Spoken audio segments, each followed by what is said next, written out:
Hi there, welcome to Explain This, a podcast where we try to explain complex things in simpler ways for people of all ages. I'm your host Jin Kim, and today we'll talk about how alcohol works to give us some of the best and worst nights of our lives. Let's get started.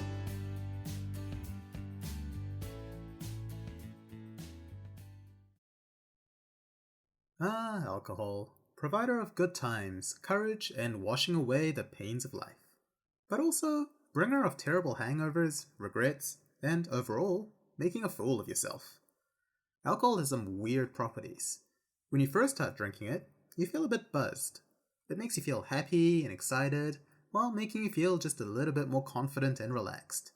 It's no wonder why they call it a social lubricant. It makes people's guards drop, act more naturally, and it can really liven the atmosphere at a social gathering. But the more you drink, the more the ugly side of alcohol rears its head. People get emotional and disinhibited, leading to anger, tears, and a lot of inappropriate behavior. I mean, if you've ever been to a work Christmas function, you know what I'm talking about.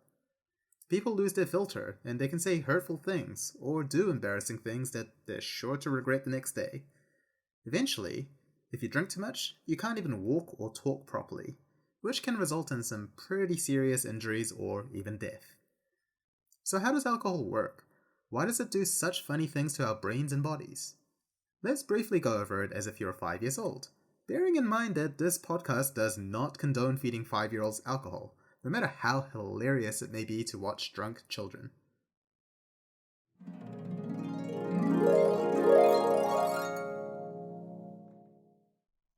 Alright, so the easiest way to think of alcohol is that it's like a sleeping gas for your brain. Imagine that your brain is a huge factory with lots of different departments. Some parts of the brain make emotions, others make memories, and others make decisions like whether you should eat the 9th cookie or not. Probably not. Alcohol goes around the brain and makes the workers fall asleep, so that they can't do their job properly. Now, alcohol is sneaky. It goes right for the top dog first. When you first start drinking, the first part of your brain that goes to sleep is the control center where all the thinking happens. Because you're not thinking as deep or straight, you feel more relaxed. You worry less and you think less about the future, so everything feels more chill and straightforward. Which sounds good, but this also means that you make bad, silly decisions that might hurt you or the people around you. If you keep drinking, more people start falling asleep at the brain factory. The team that writes your memories into a library, they go to sleep, so you don't remember what you did while you were drinking.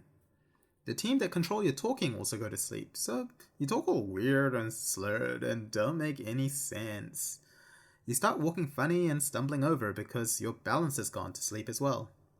Eventually, if too much of your brain falls asleep, well, then there's no one awake to keep your heart beating or your breathing going, so you die. Dun dun dun. But if you don't die, which is usually the case fortunately, you'll wake up the next day and your brain will be like, oh my god, I can't believe I slept all night! And they'll try to work overtime and this makes you feel really jittery. You're also super thirsty because you've lost a lot of water, so you just end up feeling absolutely trash and awful. Plus the sleeping gas left behind a really stinky residue, so your body has to deal with cleaning up all that mess. And this is why mummy and daddy look like a pile of dog poop the morning after their date night. Yeah, I mean, serves them right for leaving you with the boring babysitter while they went out and had fun.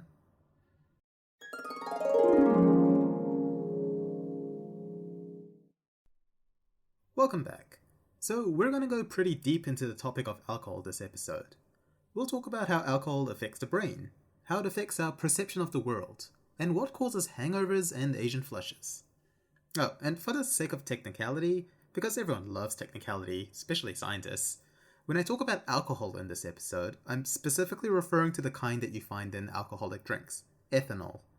Pretty much most of the other kinds of alcohol, like methanol and ethylene glycol, yeah, they'll kill you dead in much smaller doses, so don't drink those.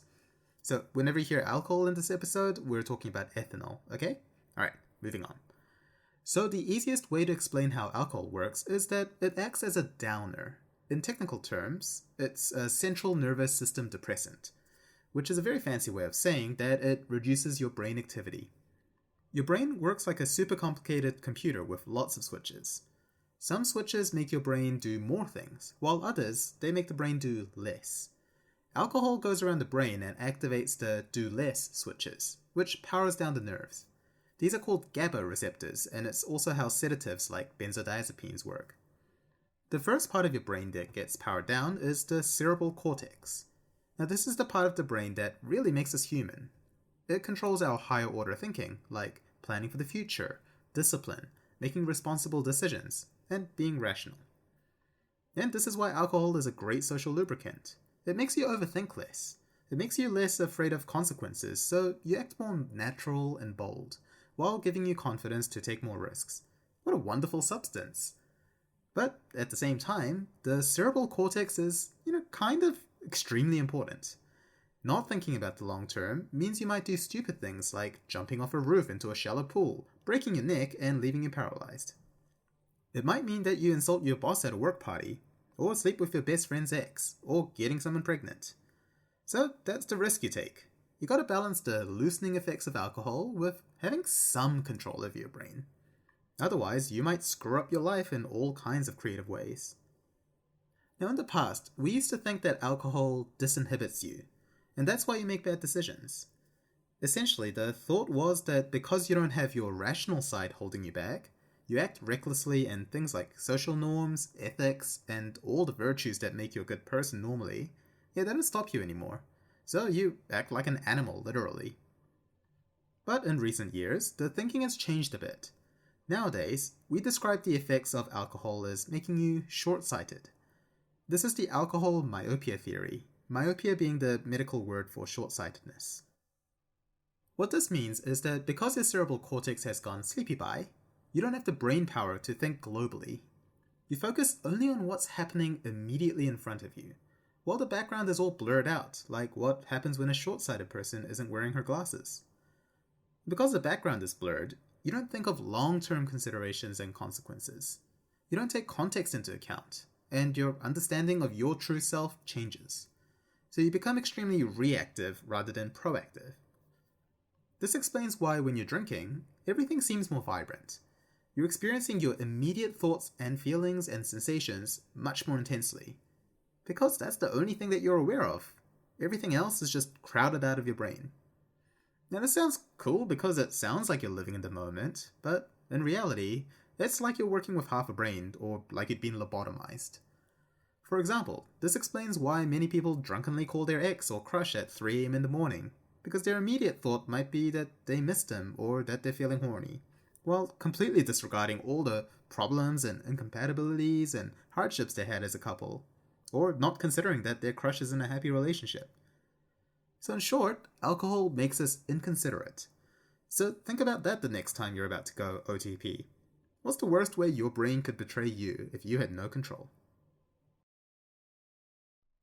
Alright, while we're on this joyful ride, let's get back to the downer effect of alcohol on your brain. After your cerebral cortex, what other parts of your brain get switched off? Firstly, pretty much everything in your brain gets turned down a notch. So you sense less things, including pain, sight, hearing, and awareness of your surrounding. This makes you react slower and get tunnel visioned, which is exactly why you should never drink and drive. I mean, if you worked one night in an emergency department resuscitation room and saw the kind of gory injuries people end up with, you'd never let anyone get behind the wheels when they're intoxicated. The next part of your brain to go is your limbic system, which regulates your emotions. Without that control, people's emotions just bubble to the surface without any filter. Which is why you get the classic giggly drunks, and the sad mopey drunks, and the angry violent drunks. Then your cerebellum goes to sleep. Now this is the part of your brain that controls your balance and motor coordination. You start feeling your head spin. You start stumbling as you lose balance. Your speech starts to slur and you walk with this wide stance, which in medicine we call ataxia. Funnily, these are exactly the same symptoms we look for in people who've had a stroke in their cerebellum. We even teach medical students to imagine a person drunk off their face if they're looking for cerebellar signs. If you drink even more than this, then a tiny part of your brain called the hippocampus gets switched off. The hippocampus, named after a mythical beast that is half horse, half fish, sorry, I digress, is where memory is formed. And this is why people don't always remember what they did on a night out drinking, or they have blackouts. because their brains literally stopped forming memories due to alcohol. Now, I hope this is the most drunk you've ever been, but of course, we can go deeper.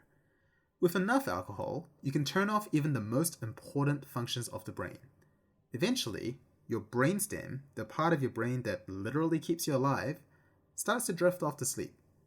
If this happens, then you stop breathing spontaneously. You don't protect your own airway, meaning that you can choke on your own vomit. And your heart rate might even drop until it stops. If you don't get medical attention, you will end up in a coma, and then the cold embrace of death will come for you. Ah yes, classic Jen. Always bringing it back to death. Complete tangent, but back when I was studying for my Part 1 exams, we had a running joke that when we got asked about the side effect of any drug, or the complication of any disease, we would immediately start with, oh, death.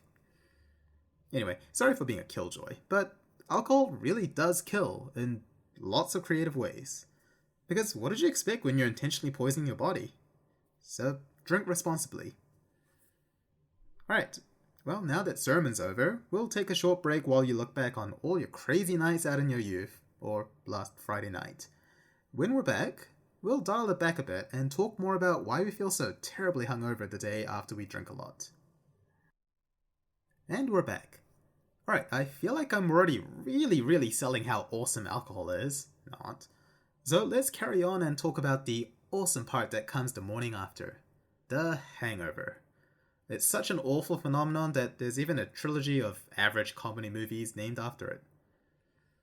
For those of you who have had the fortune of never experiencing a hangover, let me tell you what it feels like. After a big night out with a lot of drinking, you wake up the next day and you feel, crap. You feel like someone's dried you out like a raisin overnight. Your skin just feels like fire all over. You have a pounding headache, you feel sick, you might even vom. Depending on how old you are, you might spend anywhere from the morning to the whole day and evening feeling like a zombie. Barely able to stomach anything, head full of haziness and blurry memories from the night before. Ugh, so glam. So, why do we get hangovers? And more importantly, how can we prevent them?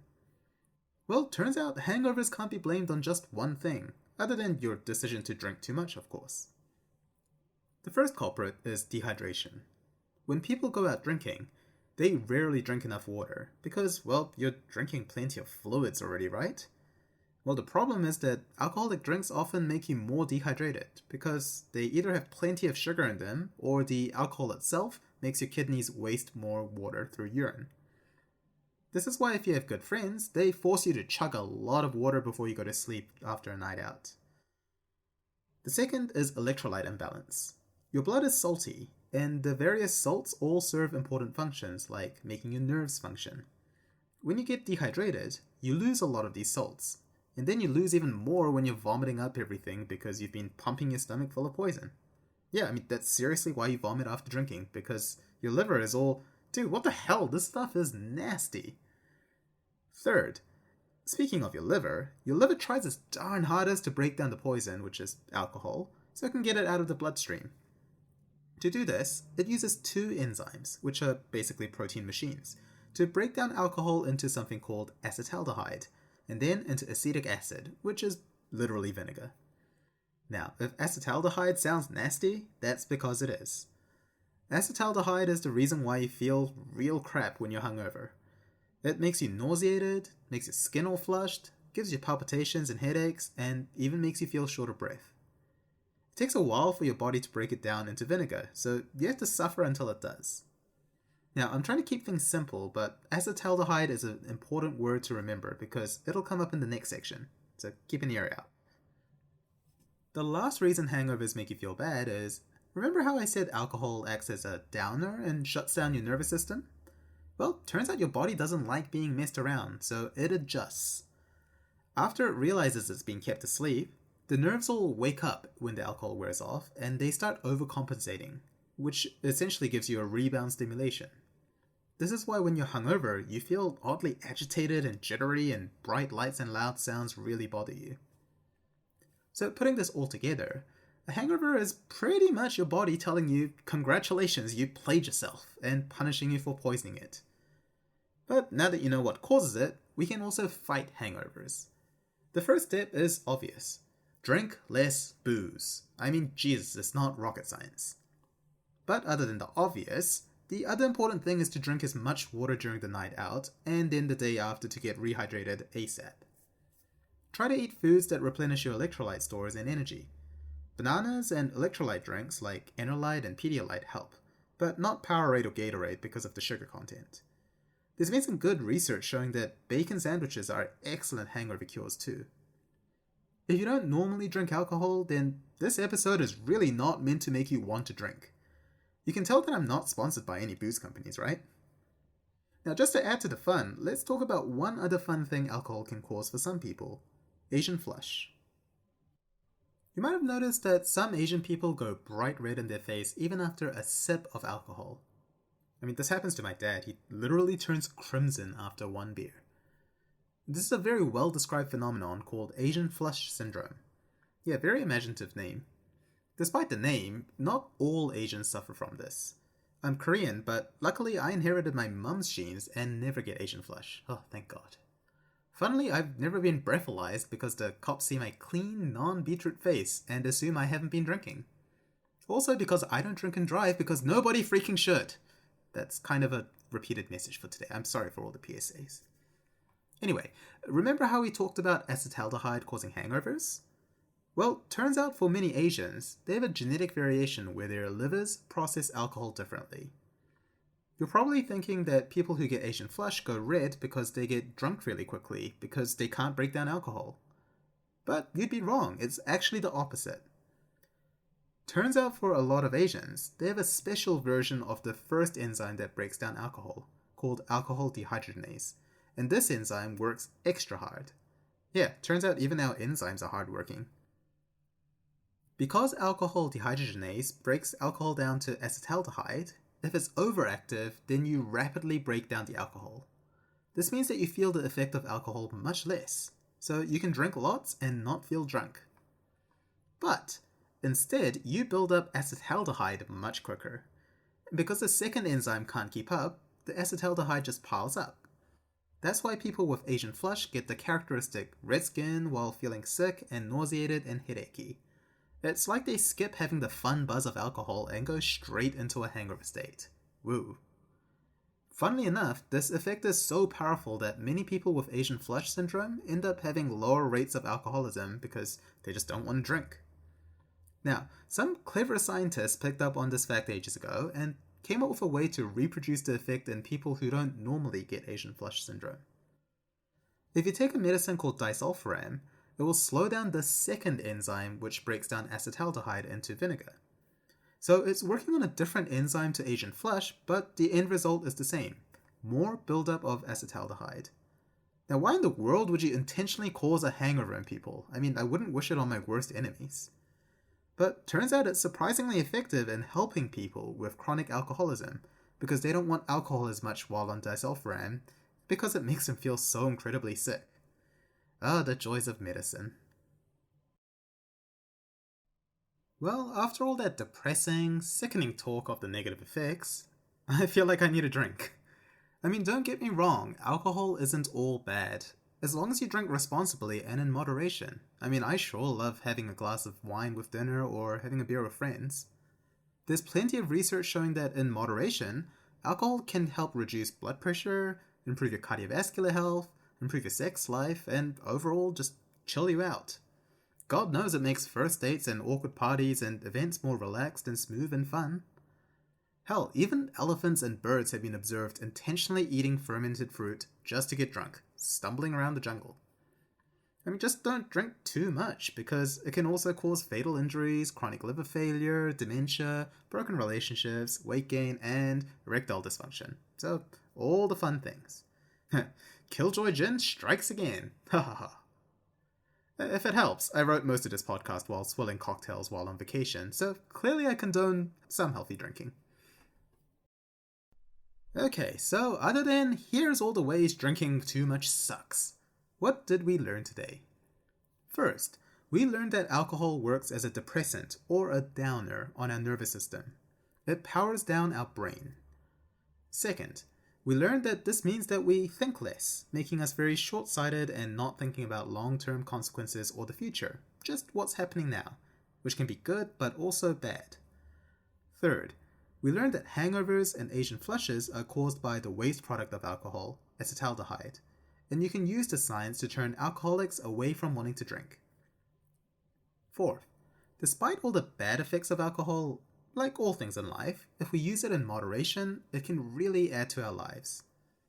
Lastly, if you use it irresponsibly, you could straight up die. Or at the very least, you'll end up with broken bones, broken livers, broken brains, and a broken life. Oh, and hopefully by now you've picked up the fact that you should never, ever, ever drink and drive. Please.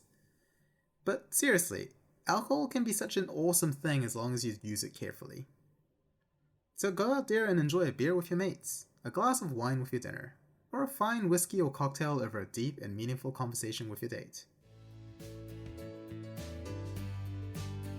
Well, that's it for today. Thank you for listening to Explain This. I hope you've learned something interesting and maybe even useful today. I'll try explain something a little bit happier and less depressing next week. Maybe. Until then, drink responsibly and have fun. Explain This was written and hosted by me, Jin Kim. If you'd like to suggest a topic or just send a lovely message, you can email me at explainthiscast@gmail.com or follow me on Facebook or Twitter